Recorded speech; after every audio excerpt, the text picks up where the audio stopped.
Igalang ang ama at ina. Sinasabi ng Diyos sa mga anak, igalang mo ang iyong ama at ang iyong ina upang ang iyong mga araw ay humaba sa lupaing ibinibigay sa iyo ng Panginoon mong Diyos.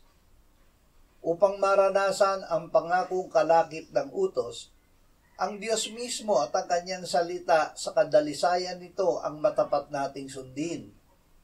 Huwag halinhan ang turo ng Diyos ng kahit anong turo ng tao, kahit ng matagal nang sinusunod ng mga tradisyong pamrelihiyon ng mga tao. Ang Diyos at ang kanyang salita ang panaligan. Ang salita ng Diyos ang pagkaing ibinigay niya upang ating kainin, upang tayo ay mabuhay.